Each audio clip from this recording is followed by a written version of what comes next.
group, if that group is in a place that has a lot of people like them, they seem to be protected from that bad impact of discrimination on their health, on their mental health. So it's almost like in that environment, then having those people like you are going to help you, protect you from the effect that discrimination will have on you. So at least we're seeing where having more people like you is related not just to having the mix, right? It's good because it's related to better mental health outcomes, but it also seems related to protecting you. So it's like people that got your back, basically, even though they didn't intend necessarily to come in with that mission. So those experiencing high levels of discrimination, this is what we call in analysis an interaction effect.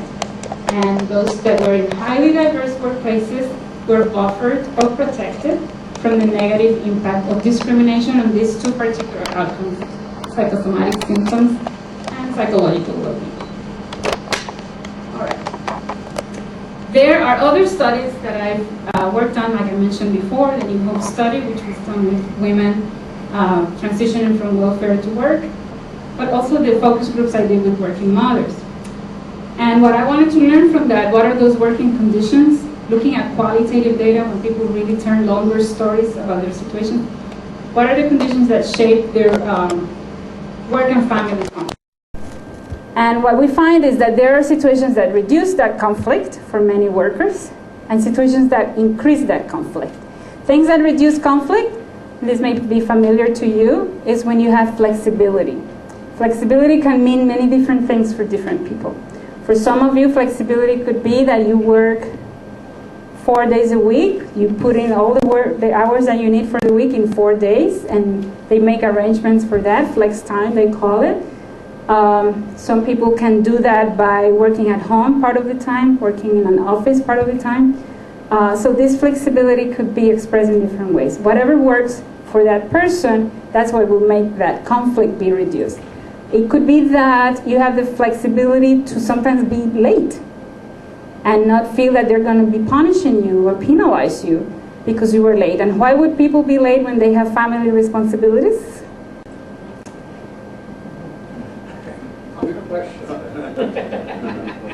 Because, right, there's no demand in the household.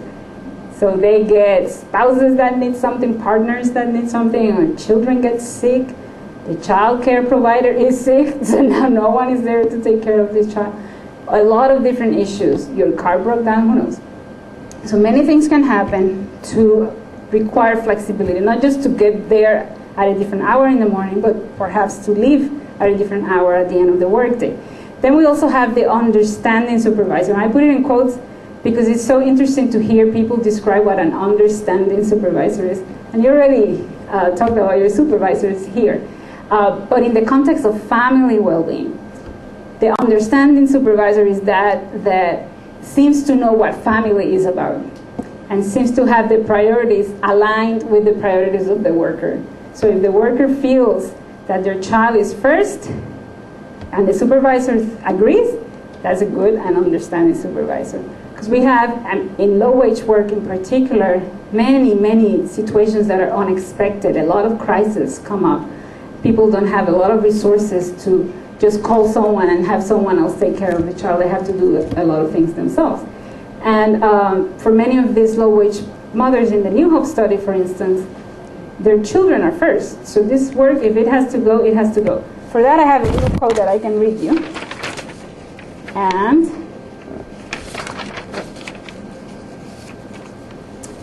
this is Lynette. When Lynette first started working in an office processing insurance, she was asked what was her weakness or her weaknesses. You know how they ask you in jobs, right?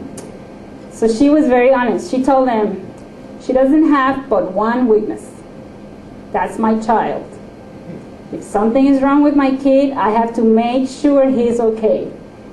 And then she says, and excuse my language, kiss my butt. If he's wheezing and whatever, I need to jump up and get to him, I'm gone. And that's her priority.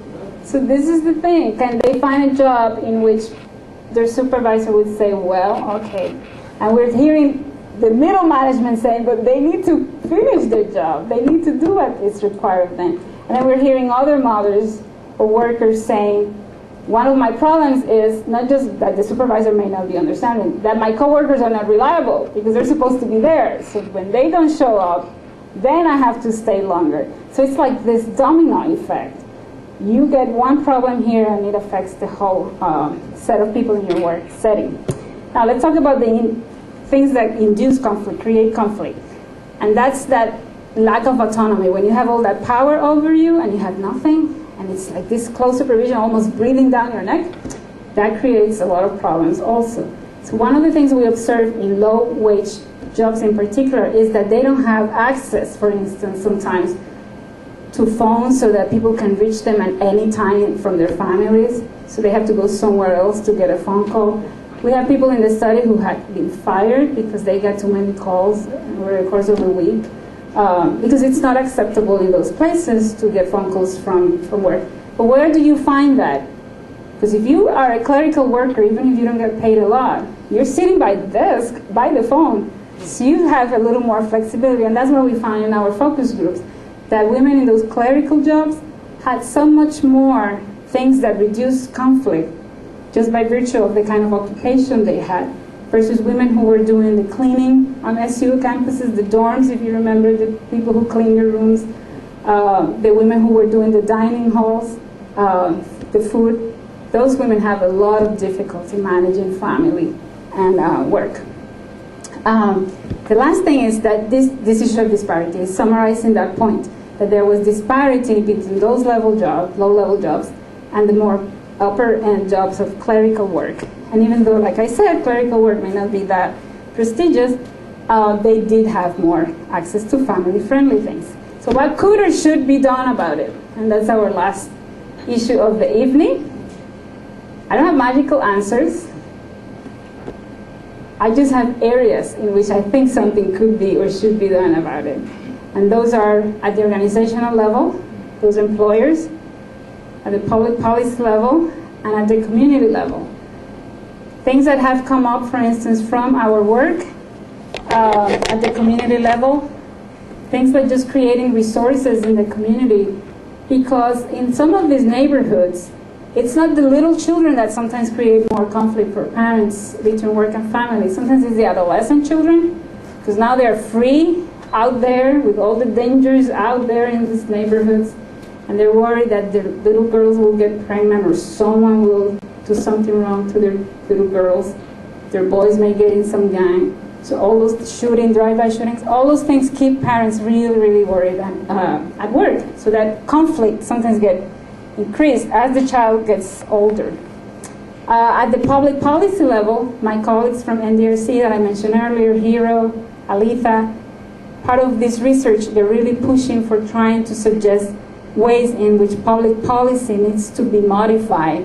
So for instance, the act to encourage women to get off welfare rolls and get into work, how does that policy should be shaped so that it really helps families and workers, and it's not just a requirement because we are upset that they are getting welfare checks, but it should be the policy that really helps people get out of poverty and that really helps parents raise their children in a way that is developmentally wholesome. At the organizational level, I think you guys came up with lots of interesting situations and scenarios that we could consider what could be done with our employers to improve some of these situations.